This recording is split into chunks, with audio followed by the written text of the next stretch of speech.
Ananda here, peaceful living in chaotic times. This is part 4 of a 6-part series. We're reading from the dictionary that can save your life. Things to say that can work. I do not accept your offer to contract. I'm traveling in my private capacity in my private automobile. I am not under your jurisdiction. I do not answer questions. I am a living, breathing woman, or I'm a living, breathing man. I am a living soul. I am a sovereign being. I do not consent. I'm opting out. God told me not to do this. Never say these statements unless you want to fall into their traps. Never say that you're a citizen. Never say you're a resident. Never refer to yourself as a person.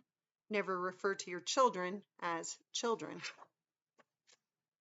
Instead, refer to them as your offspring or your property. I realize this may sound disgusting to refer to your children as property, but if any man, woman, or government is going to own them, make sure that it's you and not that you, the child's rightful parents, and not the state or federal government. Never, ever, ever, never, ever say sovereign citizen. Really, there's no such thing. It's an oxymoron. You cannot be a free man and a slave at the same time. Now, that's a made-up term that was made up by one of the 3-letter agencies in an effort to get the agents of the state to believe that people who stand for their rights are actually enemies of the state. I declare and decree I am not an enemy of the state. I am a neutral being. And so it's important to know the right law words and how to use them so that you're not going to offend or piss off an officer or agent of the state or sheriff. Okay, let's keep going. Never refer to your car as a motor vehicle. It's an automobile. Never refer to yourself as a driver. Remember, you're a traveler traveling in your private capacity. And if you need to say that you're managing the automobile, that would be appropriate. I realize this is such a sad thing to think that we need to relearn how to speak, but they've stolen our words and rewrote their meanings or made up words and taught them to us for centuries so that we would believe that they are the right law words for us to use. But one thing is certain, they wanted us to use these words for their benefit and not ours. Here's something to keep in mind. If you get pulled over and an officer tries to get you to agree with any of his terms, like to write you a ticket or to accept that a crime has been committed by you, you will have to weigh it within yourself for how far you want to push back against their unlawfulness. Now, that's only in the case is if you were falsely accused of a crime you didn't commit. Remember, you can record your conversation with the officer who pulls you over. Just let them know that you are recording. Also, you can rescind the ticket after he or she gives it to you. So remember, there's a 3-day right of rescission with any contract, and even a traffic ticket is an offer to contract. So you have the right to rescind that offer to contract. You can simply opt out, say no thank you. In constitutional law, there must be a harmed party in order for a crime to have occurred. So in the case of a traffic ticket, there more than likely will not be any harmed party. You can say to the officer, there has been no crime committed. If you get a tough guy, egoic type of officer, I do not recommend pushing back too hard. It is always the best idea to use discernment and not press your luck. You can try some of your new language to test the waters to feel it out. But by all means, don't be stupid. They are carrying GUNs, and some of them arrest innocent people and tase their victims just for entertainment purposes. This is absolutely true that not all of them, but some of them do that. Please, please, please be smart. The best thing that a soul can do with this wisdom that I'm sharing with you is to live by the American state national motto, to love thy neighbor and do no harm. and to avoid entering into one of their corrupted bar attorney admiralty law courtrooms altogether. Just live as peacefully as you can and keep your side of the street squeaky clean. De facto, loosely translated, means without fact and also in fact. And if you break down the parse syntax of the word in, it actually means no. So no fact. Indeed, actually, the term de facto is used to characterize an officer, a government, a past action, or a state of affairs which exists actually and must be accepted for all practical purposes, but which is illegal or illegitimate. Hello? De facto is illegal or illegitimate? And what is everyone doing? They're running into the de facto courts? In this sense, it is the contrary of de jure. De jure is a constitutional Article 3 court, a real traditional American common law court is de jure. So let's start again. In this sense, it is the contrary of de jure. So de facto is the opposite of de jure, which means rightful. So de jure means rightful, legitimate, just, or constitutional. Therefore, an officer, a king, or a government de facto is one who is in actual possession of the office or supreme power, but has acquired their position to lawful title by either force or swindle, while an officer, king, or governor de jure is one who has just claim and proper title to the office or power, but who has never had rightful possession of it. That is fascinating. Okay, let's go into de jure. De jure, rightful, legitimate, just, constitutional, of right, lawful, by right, and just title. In this sense, it is the contrary of de facto. It may also be contrasted with de gratia. Gratia? I'm not sure if I'm saying it right. Gratia, in which case it means as a matter of right, as de gratia, meaning by grace or favor. So in all practical sense, de facto court is one that is Roman law or admiralty law court, complete with bar attorneys whose job it is to twist, turn, defraud, and swindle through fancy words and strong stances. But these paid actors are nothing but traitors to the American people and the American way. I hate to be so harsh, but British accredited registry, when they take their oath to be loyal to the bar, they're loyal to Britain. They're not loyal to America. We don't have attorneys written into the Constitution or the amendments. We have what's called assistants of counsel. We have next friend, but we don't have attorneys. That is all corporation. And the de jure court is an actual constitutional common law court and is in alignment with our true free republic. This is where fairness and ethics are the basis of the structure, and its design is to reveal truth, and therefore justice can be the only byproduct of its dealings. Now, how often do you hear that justice was not served in one of the corporate courts? It was unfair. I got railroaded. I mean, you hear all sorts of stories. And then the attorney's famous last words, there was nothing I could do. My hands were tied.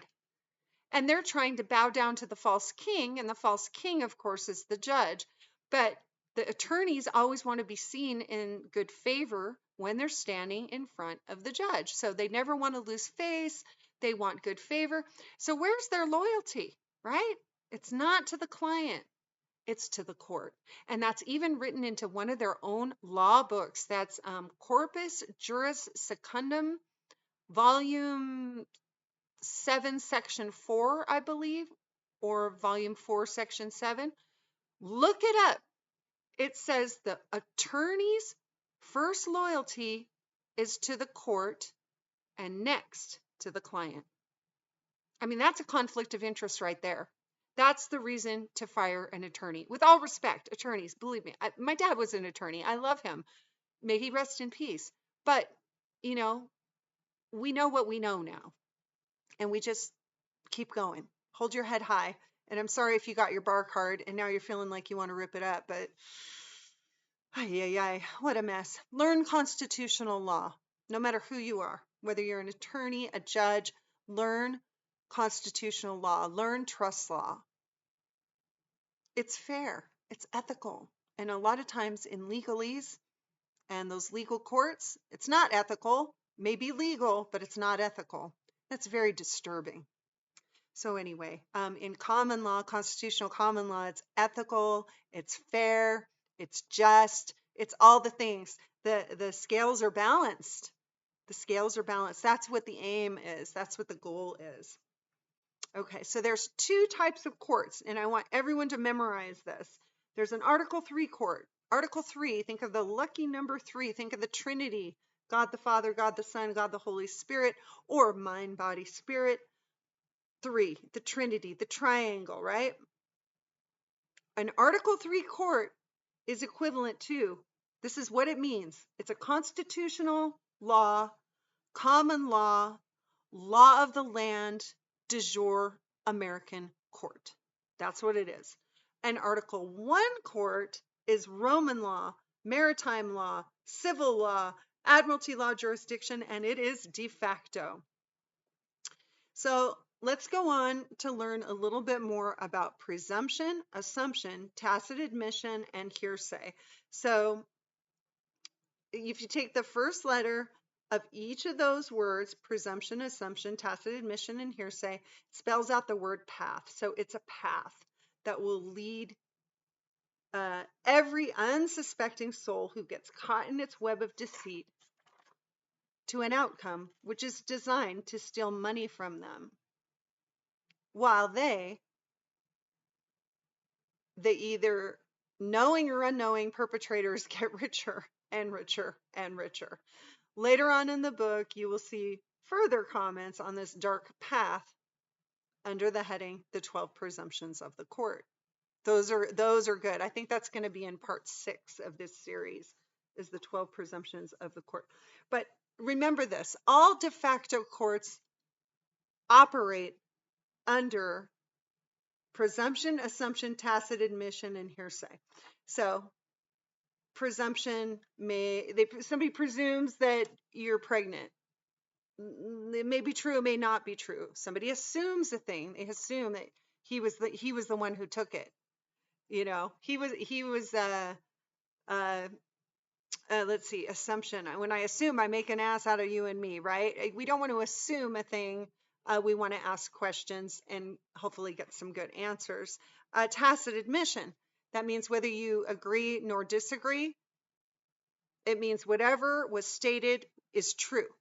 So if you're passive and you don't rebut a false claim, then it will stand as truth. That's tacit admission. And then hearsay, of course, is gossip. He said, she said, may be true, may not be true. Anyway, but you can see there's no fact. There's no fact in these commercial law courts. It's all presumptions, assumptions, hearsay, gossip, right? And tacit admission. Anyway, let's keep going. The bar, British Accredited Registry. Excuse me. British Accredited Registry. A private club whose members are loyal to the crown, loyal to Britain, which is loyal to the Black Pope, the Vatican, and their dark overlord, Baal. Make sure to read the definition of Brit mentioned earlier in this book. It is mind-blowing. Brit is a blood oath. Writ being an oath, B standing for blood. That's why the red coats are coming. The British are coming, the red coats. They wore their red coats. And even nowadays, they're wearing their red shoes and doing their whole secret handshakes and their black robes. It's creepy. Anyway, summons. In the law, an official ordering requiring a person to attend court, either to answer a charge or to give evidence, or the writ making such an order. Summons. It's calling upon the dead. Okay, so in the law, it means we're demanding that you come and appear at court. But they're requiring a person. They're not requiring the living because, let's keep reading. A summons is calling upon the dead. So it's black magic involving communication with the dead by calling them forth or conjuring their spirits as apparitions, visions, or raising them bodily for the purpose of divination, imparting the means to foretell future events, discover hidden knowledge, or bring someone back from the dead, or to use the dead as a weapon, sometimes referred to as death magic. The term may also sometimes be used in a more general sense to refer to black magic or witchcraft. Knowing how that the Admiralty law court systems are based in trickery in order to swindle and defraud, it is also good to know that they not only play in the third dimensional and physical realm, but also in the spiritual realm. They are summoning the dead entities, remember their corporations, to appear in the courtroom.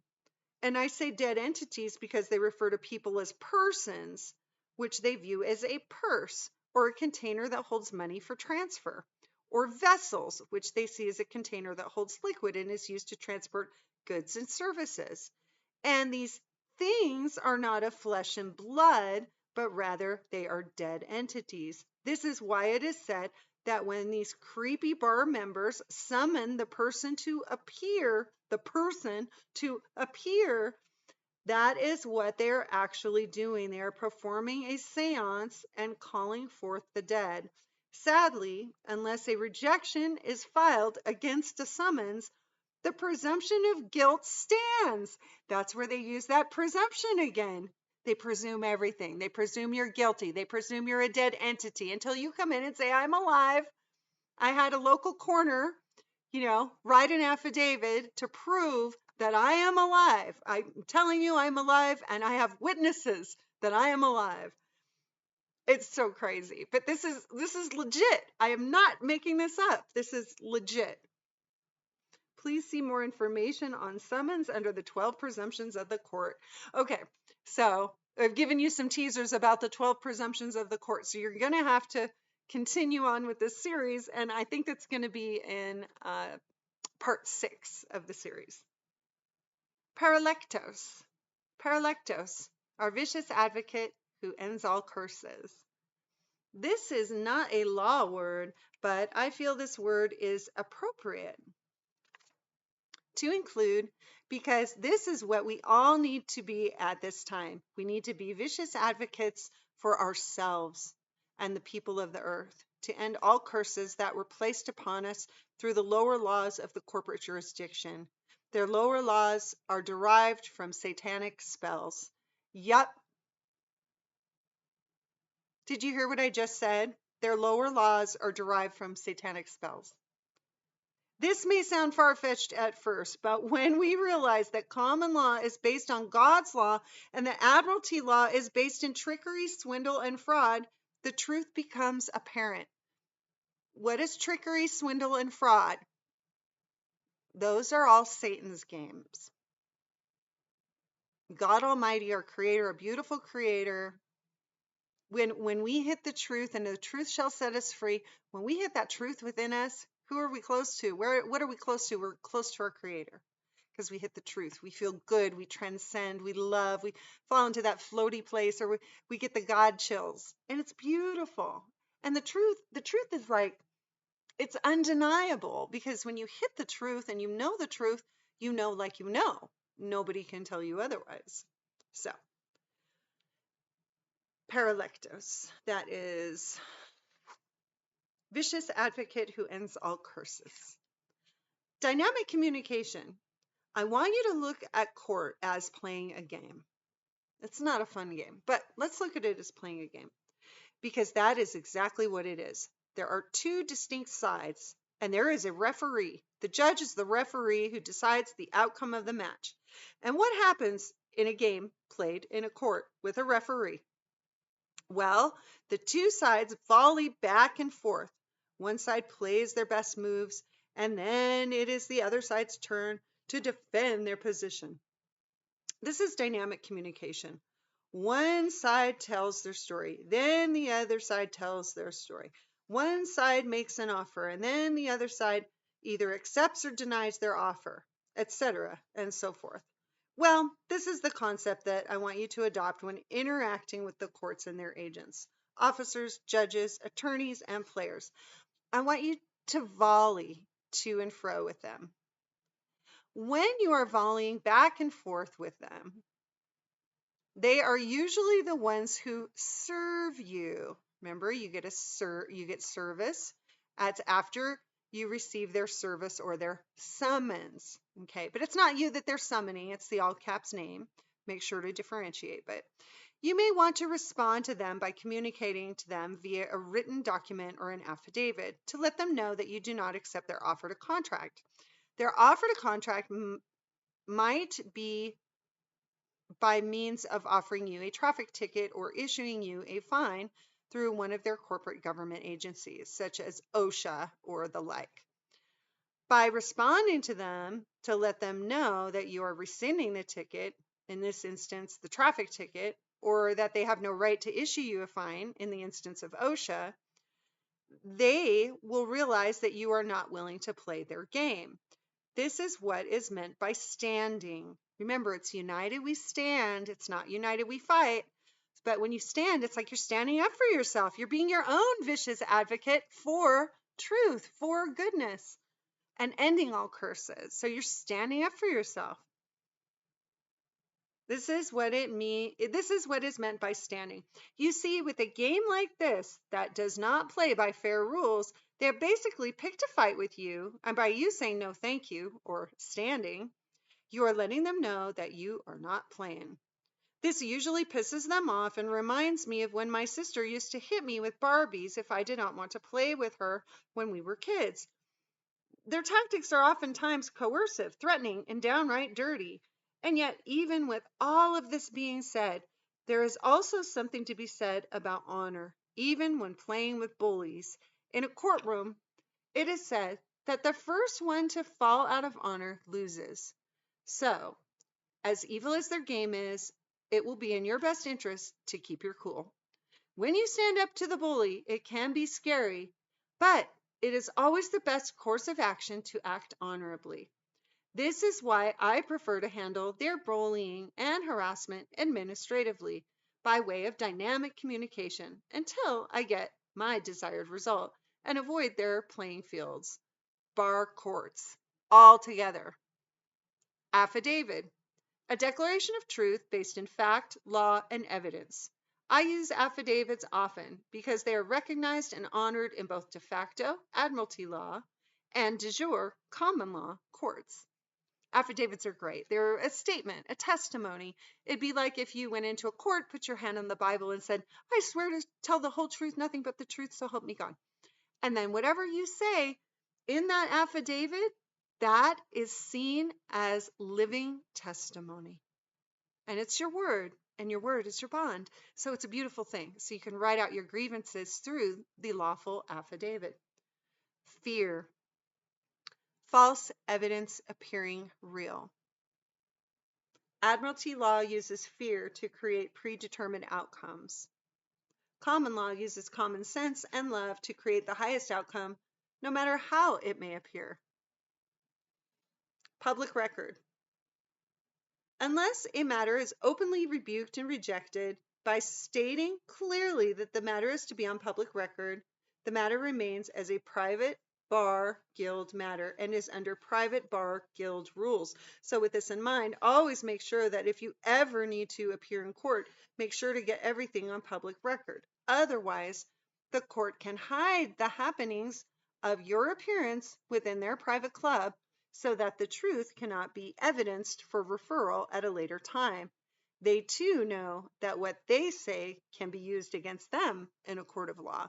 So your best plan of action for your own court of record is to bring witnesses, right? That we're going biblical. You're going to have witnesses. Witnesses can give their testimony and their account of what happened. You can also write your own affidavit after leaving the court stating what happened. This happened, that happened, this happened, that happened. Now, remember, anything you send via registered mail is a court of record. So registered mail is your greatest friend. It is an actual court of record. You can also record all of your affidavits, your testimony, any of your mailings to the courts, to and fro. You can record those down at the county recorder's office. You can use a notary, which is recognized in the admiralty law jurisdiction, or you can use two witnesses, which is recognized in land jurisdiction. But sometimes I speak a little bit of their foreign language called legalese, so that there can be a meeting of the minds, if you will. We're speaking two different languages, so if they recognize a notary, I don't see any harm in using a notary as a witness to your testimony. It's absolutely okay. So, and it definitely helps the judge see that the testimony is legitimate and you have a verified witness. Okay, so that can help you.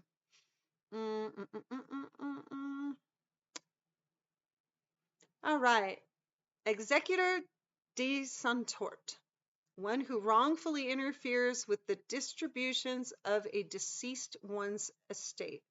One who, without legal authority, assumes possession of a decedent's estate as if he is the rightful executor. This happens often with the state, where they come in and claim to be the rightful title owner. And so it's important that you know what's happening. Set your family estate, your house, whatever, put it in a living trust, otherwise known as a God trust or a pure trust or common law trust, because an irrevocable God trust is a completely different jurisdiction. It actually will protect your family's property from the commercial law courts. But you have to understand how to stand properly, and you need to know all the ins and outs of the trust so that if you were ever challenged or asked, you'd be able to answer without getting bulldozed by a corrupt judge or a corrupt sheriff or what have you. That happens a lot when a family member passes away, where the estate will be attacked by the state. So be careful. Be careful. You can visit us at americansinaction.info, and we do teach classes on trust 2 to 3 times a year. So hopefully you can catch on one of our classes. americansinaction.info. Statute. A statute is not a law. A statute is a bylaw of the corporation called the U.S. or state of. These bylaws might be lawful and or they might not be lawful, but in the eyes of the corporation, statutes are legal. Statutes can be referred to as rules, mandates, policies, recommendations, regulations, codes, or orders. The Roman law courts see their lower bylaws and oaths as superior to common law laws and oaths. It's not true. Remember, land jurisdiction, which is common law, constitutional law, American law, we're a republic here, right? Where individual rights matter. Land is above the water. Land jurisdiction, united we stand. We're standing firmly on the land. Water jurisdiction is admiralty law, which is below the land. So it goes air, which is trust. Air is above the land. Land is above the water. Water jurisdiction is choppy waters. Be careful, because you might get caught and need to get bailed out. We don't want that. Sovereign. Sovereign is a free being, free, self-governing, self-determined, supreme law. Guess what? It's the law of the land. Superior law is God's law. That's up there in the air jurisdiction. That's trust law, everything to do with trust and equity. We don't have courts of equity here in America, but we do have Article 3 courts where you can receive equity, but you have to know how to stand in order to get equity. Equity being synonymous with fairness, You can receive fairness if you come to the matter with clean hands. That's imperative. So one must, in order to receive fairness, you must give fairness. So you must be fair within your own being, reasonable, fair and reasonable in your business dealings and all your transactions and commerce. And in order to receive a fair outcome, an equitable outcome, you must match that frequency in order to balance the scales. Okay, superior law is God's law. Obviously, both of these areas of law are higher law than the water jurisdiction. So supreme law is law of the land. Superior law is God's law. And so obviously both of these areas of law are higher than the water. I think this is what was meant when it was said that Jesus walked on water. He was on solid ground under God's law, and he was above the lower codes and rules of the men of his time who were operating from the water jurisdiction. Freemasonry and the law. Freemasonry existed 4,000 years prior to Jesus' time on the planet. So when Jesus came, his whole existence would be seen as a threat to their entire charade.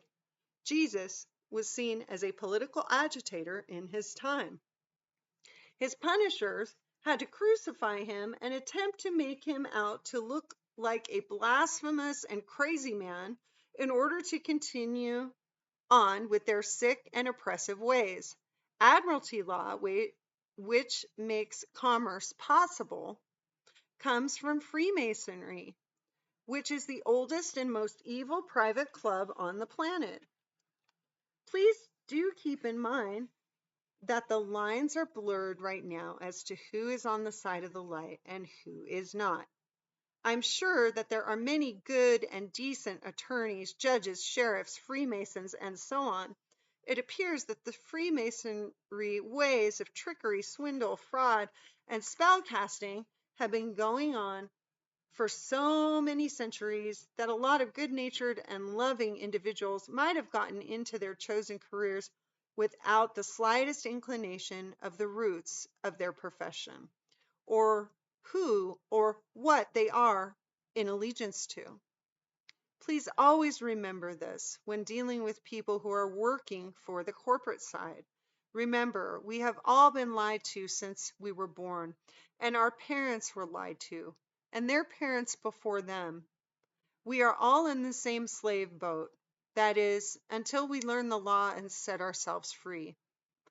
I don't know about you, but I'd rather be a free man than a Freemason. Judge. From Black's Law, see banker, see postmaster. With this, it appears that the judge is really a banker or a postmaster who is overseeing transactions and exchanges of letters, documents, and packages. So when you are signing court documents, this is how you give your permission for the courts to do with you what they will. You have signed off on it.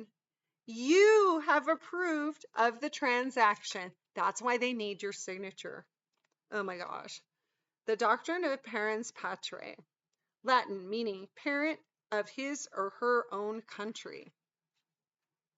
In the juvenile legal system, this is where the government assumes the role of parent for children when their courts deem the child's parent to be incompetent or disabled in some way. The doctrine of parens patriae. So if you look at it, okay, let's look at the birth certificate. The birth certificate is where they take your family name and then they convert it into an all caps name and they declare it to be a dead entity lost at sea. Well, the parent corporation is the one that created it, that which creates controls. So in the case of the birth certificate, the state created the birth certificate. So now they're claiming parental guardianship because they're the parent corporation. That's the corporation that was created, the all caps name, trust, if you will, was created only because you exist. It could not have been created without you existing. You had to be born first in order for it to be created. And then it's considered a subsidiary corporation of the parent corporation. That's it. But it's a piece of paper. It's not you. But what happened when your mom signed, there we go again with the signature, she signed you over to an informant on that birth certificate. She signed the birth certificate and she gave you over to the state. Actually, she joined forces with the state to create a trust to manage you. Really, it was to manage your affairs. But over the years, over the centuries, they got us to believe that we were the all caps name. So when they'd say Jane Doe, all caps, you would go, "Hi, that's me." But they're referring to the estate. They're not referring to Jane of the House of Doe, right? So the living is different than the dead, and the living is godly and decent, and the dead is dead. So the only way to play in the sea of the dead is you have to be living to play. So you have to move your game piece. Your game piece is that birth certificate. So you move it around the playing board. Hope this helps if you needed clarity on the matter. All right, let's keep going. Magistrate, a civil officer or lay judge who administers the law, especially one who conducts a court that deals with smaller or lighter offenses and holds preliminary hearings for more serious ones. Let's look at a breakdown of the word magistrate. What is magi? It is an abbreviation of the word magic. The magistrate is literally a magician. He is a sorcerer. Do you want to leave your fate to a magician? I certainly do not. This is why our founding fathers warned us we are duty bound to know the law and to uphold the law so that we cannot be taken advantage of. These judges and magistrates are magicians and masters of illusion. They are certainly not upholders of the law. They only appear to be. I always wondered why they wore black robes. Could those be their sorcery robes? The doctrine of the lesser magistrate. This is a historic tool that provides proven guidelines for proper and legitimate resistance to the tyranny, and it points out how this can be done without causing any major upheaval in society. It teaches us how to rein in lawless acts by our government. Well, they're not our government, but they're posing as government, so we have the right to pull on the reins and tell them to knock it off. So it teaches us how to rein in lawless acts by our government and restore ethics in our nation. Please look it up to learn more about it. And that's called the doctrine of the lesser magistrate. And let's end on warrant. Let's break down the word. It's a warrant. It's a declaration of war. A warrant is a declaration of war. If a tyrant comes to your door and claims to have a warrant, you have the right to not let them in. If this were to ever happen to you, I recommend to find out if there is a wet signature on the warrant, and if so, whose signature is it? I recently learned of Oregon OSHA officials who barged into a donut shop and raided the place and tried to shut it down using official-looking badges and an illegitimate warrant. Can you believe it? When the shop owner called the county court clerk to validate the warrant's legitimacy, the clerk shared that the shop's owner's hunch was right and the warrant was indeed a fake. Note, if you place a no trespassing sign on your shop window, the criminals from the state agencies are not allowed to enter. You can contact your local sheriff's office to learn what verbiage to put in it and what state or federal laws to reference. All right, so that's it for part 4 on our 6-part series of the dictionary that can save your life. I do hope you will order a copy of it. This little book is chock full of so much great information to help you to develop your standing when dealing with the world of commerce. And some of their tactics are really not very cool. So we want you to be happy. We want you to be safe. We want you to go home and live your life in peace. So I love you. Bless you. This is in no way to be construed as legal advice. I'm not an attorney. I don't give legal advice. I'm not a financial advisor. I don't give financial advice. I am a woman. I am a breathing, living, breathing child of God, and I love people, and I want peace on earth. I want peace in this country and all over the world. And the more we, if it is a world, well, let's call it an earthly realm, if you will. Um, I just want everyone to live free. So be it.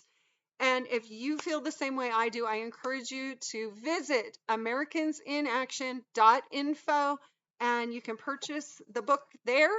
I don't sell it anywhere else. I don't sell it on Amazon, and I only sell it through our little website. So I love you. God bless you, and may you be happy and healthy on your path called you. Ciao.